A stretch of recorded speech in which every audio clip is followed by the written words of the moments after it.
विश्वमा फैलिरहेको यो कोरोना भाइरस भन्ने यो महामारी अत्यन्तै हृदय विदारक जस्तो युद्ध स्तरमा फैलिरहेको यो भाइरसले गर्दा ठुलो जनधनको क्षति भएको छ र यो नेपालमा यो क्षतिबाट जोगाउनको लागि सुरक्षाको निम्ति, रोकथामको निम्ति, उसको उपचारको निम्ति, व्यवस्थापनको निम्ति नेपाल सरकारले 2076 साल चैत्र 11 गते जुन लकडाउन को घोषणा गर्यो त्यो अत्यन्तै प्रभावकारी रूपमा कार्यान्वयन हुँदै आइरहेको अवस्थामा छिमेकी मित्र राष्ट्रहरूबाट क्रमशः यो बढ्दै गएको अवस्थामा अहिले 77 साल वैशाख 25 गतेसम्म लम्ब्याइएको छ र त्यहाँसम्म लम्ब्याइएको अवस्थामा राष्ट्रिय स्तरको अत्यन्तै यो महत्त्वपूर्ण कार्यक्रमलाई सफल पार्नको निम्ति स्थानीय स्तरमा पनि हाम्रो राइनस नगरपालिकाको हकमा कार्यपालिकाको बैठक तत्कालै बसेर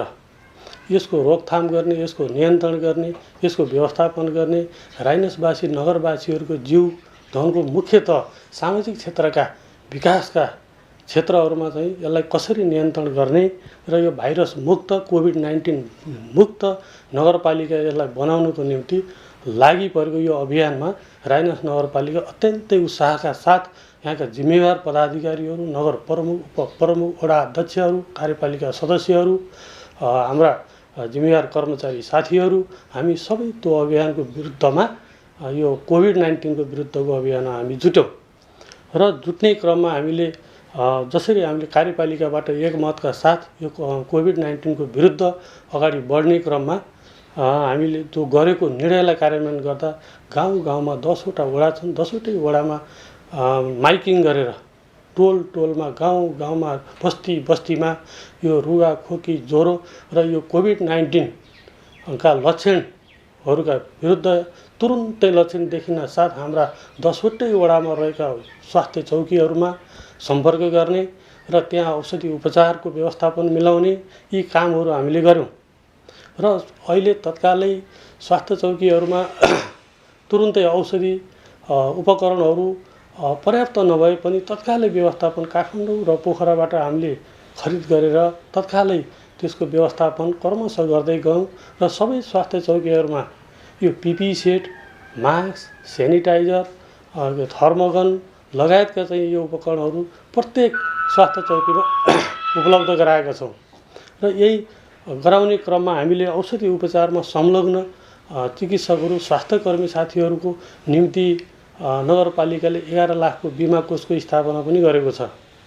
र यसमा सम्बद्ध कर्मचारी, स्वास्थ्यकर्मी, एम्बुलेन्स चालक, सुरक्षाकर्मी लगायत सबैको चाहिँ यो कोरोना अभियान भाइरस विरुद्धको अभियानमा संलग्न सबै राष्ट्रसेवक कर्मचारी, जनप्रतिनिधि, एम्बुलेन्स चालक, स्वास्थ्यकर्मीहरूलाई गरिएको यसले झन् उत्साहपूर्वक उहाँहरू लाग्नुभयो, खट्नुभयो र यो नगरपालिका, यो राइनस नगरपालिकामा त्यस्तो प्रवेश गर्न नपाओस् भनेर निरन्तर अभियानमा जुटेको छ र केही गरी त्यस्ता लक्षणहरू देखिएमा औषधि उपचार गर्न यसलाई आइसोलेसनमा राख्नको निम्ति जिल्ला स्तरमा बेसी सहरमा आइसोलेसन वार्ड स्थापना गर्नको लागि 2 लाख रुपैयाँ नगरपालिकाबाट व्यवस्थापन गरिएको छ र जति यहाँ सम्भाव्य र बाहिरबाट आएका जुन व्यक्तिहरू हुनुहुन्छ, नागरिक हुनुहुन्छ, राइनस नगरपालिकामा प्रवेश गर्नुभएको छ उहाँहरूको निम्ति 14 दिनको घरमा बसिसकेकाको हकमा सबै घर परिवारलाई क्वारेन्टाइनमा राख्न सक्ने अवस्था नभएको हुँदा र त्यहाँको मुख्य व्यक्तिलाई चाहिँ हामीले यो आरडिटी टेस्ट गरेर र नेगेटिभ आएपछि उहाँहरूलाई फेरि हामीले छाडिदिएका छौँ र केही व्यक्तिहरू हुनुहुन्छ हामीले नगरपालिकाबाट व्यवस्थापन गरिएको सबै वडाहरूमा व्यवस्थापन गरेको 102 वटा क्वारेन्टाइन बेडहरूमा मध्ये हामीले 7 नम्बर वडामा हाल 5 जना हामीले यहाँका राइनसका नागरिकहरूलाई क्वारेन्टाइनमा राखेका छौँ र ती 5 जना अहिले पनि हुनुहुन्छ र थप यहाँ राइनस भित्रिने क्रम बढ्दै गइरहेको पनि छ र राइनस भित्रिनेहरूलाई हामीले यो व्यवस्थापन गरेको, व्यवस्थित रूपमा व्यवस्थापन गरेको यो क्वारेन्टाइनमा राख्ने व्यवस्थापनमा सम्पूर्ण वडा स्तरका पदाधिकारीहरू सबै त्यसमा लागिरहनु भएको छ। सबै सर्वसाधारण जनताहरू यो स्वास्थ्यको रक्षाको निम्ति स्वयंसेवकको रूपमा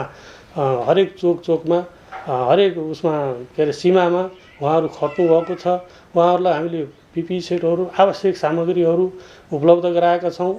र उहाँहरू उत्साहित पनि हुनुहुन्छ। यो नगरपालिका कोभिड-19 र कोरोना भाइरस जस्तो अत्यन्तै यो घातक यो भाइरस यहाँ प्रवेश नगरोस् र सबै जनताको जीवको सुरक्षा होस् भन्ने हेतुले उहाँहरू लाग्नु भएको छ। र यसरी हामीले लाग्ने क्रममा जति बाहिरबाट आउनुभएको छ त्यो आउने व्यक्तिहरू राइनसका नगरवासीहरूलाई करिब 42 जनाको आरटिटी रिपोर्ट परीक्षण पनि गऱ्यौँ। त्यो परीक्षण गर्ने क्रममा सबैको नेगेटिभ आएको छ र एकजना डम्बर कणेल भन्ने उहाँको शङ्कास्पद फ्रान्सको बाट आउँदा त्यो उहाँ नेपाल सरकारको लिस्टमै भएको व्यक्ति हुनुहुन्थ्यो। उहाँलाई हामीले तुरुन्तै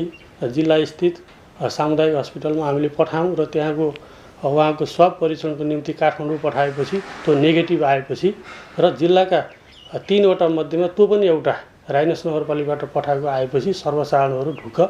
र यो कोरोना मुक्त नगर छ भन्ने कुरामा विश्वस्त हुनुहुन्छ। अब यो अहिले जसरी यो कोभिड-19ले यो सर्वसाधारणहरूको यो जीवन पद्धतिलाई असहज बनाइरहेको अवस्था छ। यो बन्दाबन्दीबाट बाहिर निस्कन पाइरहेको अवस्था छैन। यो जीवको सुरक्षाको निम्ति, आफ्नो सुरक्षाको निम्ति, समाजको सुरक्षाको निम्ति, यो देशकै देशवासीहरू सबैको सुरक्षाको निम्ति राज्य लागिरहेको छ। स्थानीय तह राज्य लागिरहेको अवस्थामा हामीले यो विभिन्न किसिमका यो खाद्य पदार्थहरू, पेय पदार्थहरू यो राइनस नगरपालिका अन्तर्गत सञ्चालित व्यवसायीहरू कहाँ पनि हामी अनुगमनको निम्ति पुग्यौँ। अनुगमनमा हामी जिल्लाका स्थानीयका नगर प्रमुख, उपप्रमुख, सहायक प्रमुख जिल्ला अधिकारी, उद्योग वाणिज्य सङ्घ, उपभोक्ता मञ्च, जिल्लाका उपभोक्ता मञ्च, स्थानीय प्रहरी र व्यापार क्षेत्रमा क्रियाशील व्यक्तित्वहरू सबैलाई समेटेर म आफू समेत त्यसमा सहभागी भएर हामीले केही स्थानहरूमा शङ्कास्पद जहाँ जनगुनासो बढेको छ, जहाँ अत्याधिक मूल्य लिएको छ, जहाँ अखाद्य वस्तुहरू बिक्री वितरण गरिएको छ, जहाँ अवैध रूपमा व्यापार व्यवसाय सञ्चालन गरिएका छन्, ती स्थानहरूमा हामी पुग्यौँ र केही पुग्ने क्रममा अखाद्य वस्तुहरू भेटिएका, त्यहाँ के अरे नियमअनुसार राज्यलाई तिर्नुपर्ने के अरे करहरू छल्ने बदनियत राखेर व्यवसायहरू सञ्चालन भएका र अखाद्य पेय पदार्थहरू बिक्री भइरहेका र यस्तो किसिमको यो कोरोना भाइरसले आक्रमण गरिरहेको यो भुसको आगो झैँ सल्किरहेको यो राज्यमा, यो स्थानीय तहमा यसरी केही व्यवसायहरूले यस्तो गरेको अवस्थामा हामीले तिनलाई अनुगमनको क्रममा केही व्यवसायहरूको नियन्त्रणमा पनि ल्यायौँ र लिएर हामीले त्यसलाई नष्ट पनि गरेका छौँ र अवैध रूपमा सञ्चालितहरूलाई हामीले र केही पेट्रोलियम पदार्थहरू इजाजत बिना इजाजत नगरपालिकामा ड्रम 3000-4000 लिटरका यस्ता यो सञ्चालन गरेका बिना इजाजत, बिना के अरे प्रमाण के अरे राज्यलाई कर छल्ने र यसको आफू खुसी मूल्य लिने गरेको चाहिँ हामीले भेट्यौँ र त्यस्तालाई पनि हामीले अहिले तत्काल बन्द गर्ने, सञ्चालन नगर्ने र आवश्यक कारबाहीको लागि अगाडि बढाउने र यसलाई तुरुन्त बन्द गर्नुहोस् भनेर चेतावनी पनि हामीले दिएका छौँ। त्यो सचेतना पनि हामीले व्यवसायीहरूलाई गर्दै गएका छौँ। यसरी हामी व्यवसायी क्षेत्रमा अगाडि बढेका छौँ। स्वास्थ्य क्षेत्रमा पनि मुलुक अहिले यो कोरोना भाइरसको विरुद्धमा, कोभिड-19 को विरुद्धको अभियानमा राष्ट्रसेवक चिकित्सक साथीहरू, कर्मचारीहरू खटिरहनु भएको छ, जहाँ प्रत्यक्ष भिडेर खट्नु भएको छ। हामीले यहाँ स्वास्थ्यकर्मी साथीहरू एकदम यथास्थानमा यो बेला चाहिँ हामीले राष्ट्र सेवाको हामीले लक्षण हामीले देखाउने हो। यो बेला राष्ट्र सेवकको वास्तविकता हामीले यो जनमानसमा सर्वसाधारणमा देखाउनु पर्ने अवस्थामा केही स्वास्थ्य चौकीहरू पनि हामीले निरीक्षण गर्ने क्रममा अनुपस्थित हुने कर्मचारी साथीहरूलाई पनि उहाँहरूलाई चेतावनी, सचेतना पनि गराएका छौँ र अहिले फेरि बिचको चाहिँ हामी अनुगमनमा जाने क्रममा उहाँहरू स्वास्थ्य चौकीहरूमा उहाँहरू उपस्थित हुनुहुन्छ। 10 to 5 बस्नु भएको छ। आएको बिरामीहरू कोही के अरे स्वास्थ्यकर्मी छैनन् भनेर फर्किनु परेको अवस्था छैन। स्वास्थ्यकर्मीलाई चाहिने थर्मोगनहरू, पिपिई सेटहरू, मास्कहरू, सेनिटाइजरहरू यी आवश्यक मात्रामा स्वास्थ्यकर्मी मात्र नभइकन चौकीमा आउने सर्वसाधारण बिरामीहरू उहाँहरूलाई के अरे नगरवासी सर्वसाधारणहरूलाई पनि उपलब्ध गराउन सम्भव भएसम्म हामीले पठाएका छौँ। उहाँहरू उत्साहित हुनुहुन्छ, उहाँहरू खुसी हुनुहुन्छ। स्थानीय सरकार र प्रशासकीय कर्मचारी र हाम्रो नगर प्रमुख, नगरको नेतृत्व सबै हाम्रो स्वास्थ्य चौकीको अनुगमन गर्नुभएको छ। यो नगर क्षेत्रहरूमा सञ्चालित व्यापार पेसा व्यवसायहरूको अनुगमन गर्नुभएको छ। उहाँहरूले हाम्रो सुशासन, यहाँको शान्ति, रोग नियन्त्रण, यो भुस जस्तो सल्केको आगोको रूपमा सल्किरहेकोलाई नियन्त्रण गर्न राइनस नगरपालिकाको यो स्थानीय सरकार लागेको उहाँहरू देख्नु भएको छ र उहाँहरू अत्यन्तै हर्षित पनि हुनुहुन्छ, खुसी पनि हुनुहुन्छ। यसलाई यहाँहरूले निरन्तरता दिन हामीसँग आग्रह पनि गर्नुभएको छ। अब हामीले यो कोभिड-19 विरुद्धको अभियानको सिलसिलामा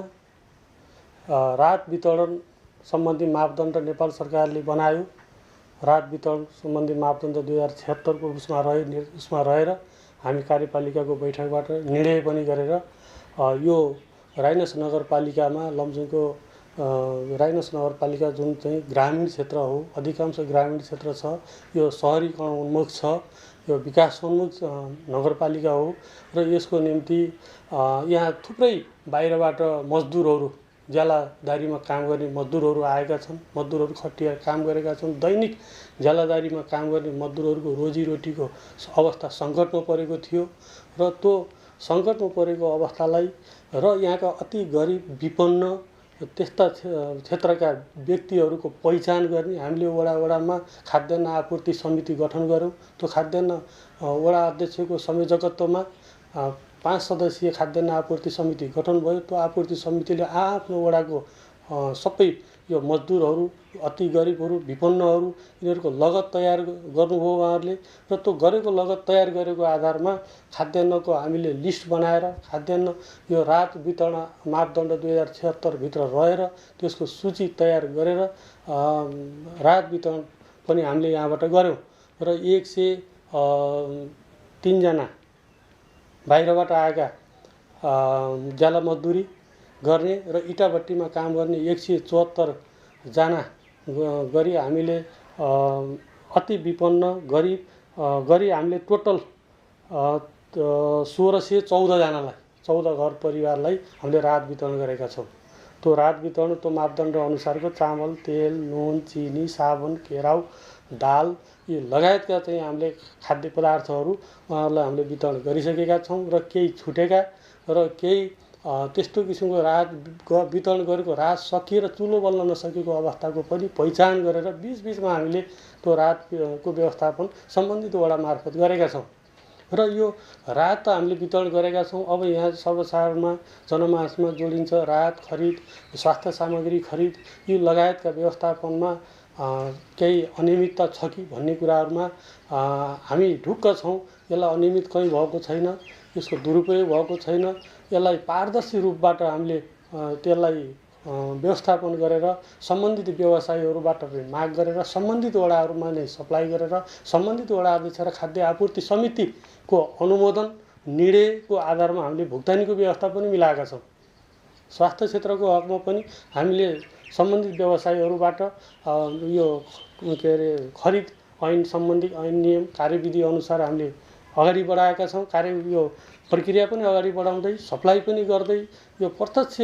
जनतासँग जोडिएको यो स्वास्थ्यसँगको योलाई एउटा प्रक्रियामा लामो नबनाइकन छोटो विधिबाट हामीले त्यो प्रक्रिया पुरा गरेर स्वास्थ्य सामग्री, खाद्य सामग्री लगायतका विषयहरूमा हामीले भुक्तानी गरेका छौँ। यसमा कुनै त्यस्तो अनियमितता भएको पनि छैन र हामीले त्यस्तो हुन पनि दिँदैन र यो बेलामा हामीले आफ्नो राष्ट्रिय सेवक कर्मचारीले खटेर हामी कर्मचारीहरूले पनि 1,97,000 राइनस नगरपालिकाबाट हामीले सङ्कलन गरेर राहत कोषमा जम्मा गरेर त्यो व्यवस्थापन यो खाद्यान्न आपूर्ति गर्ने, यो स्वास्थ्य सामग्रीहरू उपलब्ध गराउने र यो विपन्न गरिब मजदुरहरू छुटेकाहरूलाई राहत दिने कुराहरूमा हामी कर्मचारीहरूको तर्फबाट पनि रकम सङ्कलन गरेर 5 दिनको 3 दिनको रकम तलब जम्मा गरेर त्यो हामीले त्यो कोषमा राखेर यसरी हामीले यो राहत कोष सञ्चालनमा पनि सहयोग गरेका छौँ। र अब यो राहत कोषबाट भइरहेका कुराहरू जति छन् अब त्यसमा यसलाई अत्यन्तै प्रभावकारीको रूपमा सर्वसाधारणले लिएका छन्, अत्यन्तै खुसी छन्। जनमानसहरूमा यसको प्रशंसनीय पनि भएको हामीले अनुभूत गरेका छौँ। अब हामीले यो विकास निर्माणको प्रक्रिया आगामी वर्षको लागि कसरी बढाउने भन्ने कुरा अत्यन्तै गम्भीर कुरा हो। अहिले कोरोना भाइरस नियन्त्रण छिमेकी मुलुक मित्र राष्ट्र भारतमा यो दिनानुदिन मृत्यु सङ्ख्या बढेको, सङ्क्रमितको अवस्था बढेको र नेपालमा पनि सङ्क्रमणको अवस्था बढ्दै गइरहेको जुन अवस्था छ, यसलाई तत्काल नियन्त्रणमा आयो भने यो चालु आबमा स्वीकृत वार्षिक योजना कार्यक्रमहरू पनि सम्भव भएसम्म अगाडि बढाउने र केही अब यो स्वास्थ्य क्षेत्रसँग चाहिँ प्राथमिकता दिएर र केही बजेट तुरुन्तै हामी यो कार्यपालिका बैठक र नगरसभा बैठकले अनुमोदन गर्ने गरी र यो अहिले विगतमा 1 महिना 1.5 महिना अवरुद्ध भएको छ, त्यो कार्यक्रमहरूलाई पनि हामीले रकमान्तर गरेर सामाजिक क्षेत्रमा कहाँ स्वास्थ्य क्षेत्रका सरसफाइ चेतना हैन के अरे स्वास्थ्य सामग्री उपकरण सुरक्षा हैन अब यो पहिचान यो लगायतका कुराहरूमा चाहिँ हामी अगाडि जानुपर्छ चालु आबको हकमा र आगामी वर्षको हकमा। विशेष गरी मलाई लाग्छ सामाजिक क्षेत्रलाई नि बढी प्राथमिकता दिनुपर्छ भन्ने लाग्छ र यो सबैलाई अहिले यो corona virus novel corona virus यो कोभिड-19 ले चाहिँ एउटा चेतना सचेतनाले पनि एउटा सरसफाइमा ध्यान दिने र दैनिकी खाद्य वस्तु उपभोगमा ध्यान दिने विचार गर्ने, म्याद गुज्रेका छ छैन, अनि यो वैधानिक हुन् कि हैनन् अथवा स्वास्थ्य क्षेत्रमा कहाँ जानुपर्दो रहेछ, के सेवा लिन पाइँदो रहेछ भन्ने कुराको चेतना अहिलेको 1.5 महिनाको सबै कुराको गतिविधि एक्टिभिटीहरू रोकेर लकडाउन बन्दाबन्दीको अवस्थामा हामी राष्ट्र सेवक र जनप्रतिनिधि खटेर त्यो पहिचान हाम्रो टोलमा वडामा गराएको परिणामस्वरूप सबैलाई यो चेतनामा पनि भएको छ र अब त्यसको निम्ति अलिकति लाग्छ जनप्रतिनिधि र नगर नेतृत्वहरूको बीचमा हामी प्रशासनिक नेतृत्वको बीचमा बसेर सरसल्लाह गरेर छलफल गरेर वडा लेभलबाट वडा अध्यक्षहरूको पनि छलफल सरसल्लाहबाट आगामी वर्षको योजना कार्यक्रमलाई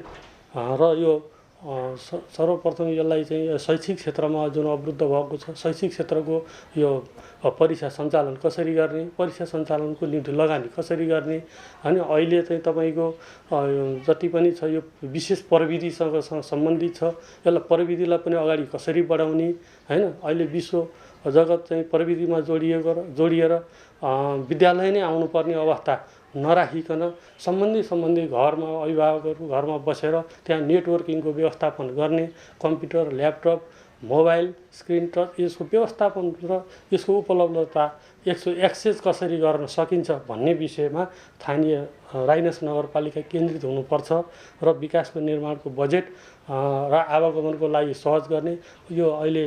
के अरे कृषि पेसामा आश्रित हैन यो क्षेत्र यो देश र केही कृषि क्षेत्र केही सामाजिक क्षेत्र आर्थिक क्षेत्र समेट्दै पूर्वाधारमा अत्यन्तै न्यून रूपमा गर्दै र सामाजिक क्षेत्रलाई प्राथमिकता दिनुपर्छ र अगाडि बढ्नुपर्छ भन्ने मलाई लाग्छ। अब यसै क्रममा अब जति पनि कुराहरू मैले माथि भनिसकेँ, अगाडि बोलिसकेँ, ती कुराहरू यहाँ समक्ष राखिसकेँ र यी कुराहरूमा मलाई के लाग्छ भने अब यो देशमा नेपाल सरकारले अत्यन्तै लागेर यसमा प्रतिबद्ध भएर जुन लकडाउन र बन्दाबन्दी र यो सबै व्यवस्थापन सुरक्षाकर्मी चिकित्सक कर्मचारी सबै व्यवस्थापन गरेर अगाडि बढिरहेको जुन अवस्था छ र यो अवस्थालाई आगामी दिनमा हामीले बन्दाबन्दी खुल्ला गरेको अवस्थामा पनि यसलाई यो किसिमको अलि सतर्कता अपनाउन मैले विशेष गरी आग्रह गर्दछु। फेवा टेलिभिजन हेर्नुहुने आम सम्पूर्ण दर्शक महानुभावहरू, व्यक्तित्वहरू, समाजसेवीहरू, राजनीतिकहरू सबैमा मैले के आग्रह गर्न चाहन्छु भने यो सामाजिक क्षेत्र भनेको स्वास्थ्य क्षेत्र भनेको अत्यन्तै संवेदनशील छ, अत्यन्तै महत्त्वपूर्ण छ। आज अमेरिकामा 56,000 के अरे इटलीमा 27,000 स्पेनमा 25,000 हजारको सङ्ख्यामा आज मृत्यु भइरहेको छ, मृत्युवरण गर्नु परिरहेको छ। यो एउटा युद्ध, यो दोस्रो युद्ध पछिकै अर्को महायुद्ध यो कोरोना भाइरसले मचाइरहेको छ। यसको विरुद्धमा यहाँहरू आफू पनि बचौँ अरूलाई पनि बचाउँ भन्ने उसमा जान र यो रुगा खोकी ज्वरो यस्तो लाग्ने बित्तिकै त्यसको सङ्केत देखिने बित्तिकै सम्बन्धित आफ्नो स्थानीय स्तरको स्वास्थ्य केन्द्रहरूमा जाने, त्यहाँका जनप्रतिनिधि स्वास्थ्यकर्मी यी सबैसँग कोअर्डिनेसन गर्ने र यसको निम्ति आवश्यक व्यवस्थापन यदि भएको छैन भने तपाईँहरूले हो भन्ने। अब सर्वसाधारण तपाईँहरू फेवा टेलिभिजन हेरेर बस्नुहुने दर्शक महानुभावहरू यसप्रति सचेत हुनु होला। मेरो आग्रह छ, मेरो विनम्र अनुरोध छ। हामी एक ठाउँबाट राष्ट्रसेवा कर्मचारीहरू हामी खटेर मात्र हुन्न, तपाईँहरूले पनि हामीलाई चेतना दिनु पर्यो, तपाईँहरूले नै हामीलाई घचघच्याउन सक्नु पर्यो, तपाईँहरूले नै हामीलाई व्यवस्थापनको निम्ति बाटो देखाउनु पर्यो। त्यो बाटो हिँड्न हामी कर्मचारी, हामी जनप्रतिनिधि, यो राष्ट्र हाँक्ने राष्ट्रका नेतृत्वकर्ताहरूले त्यसमा गम्भीर भएर सोच्नु आवश्यक छ भन्ने कुराहरू यहाँहरूसँग आग्रह गर्दछु।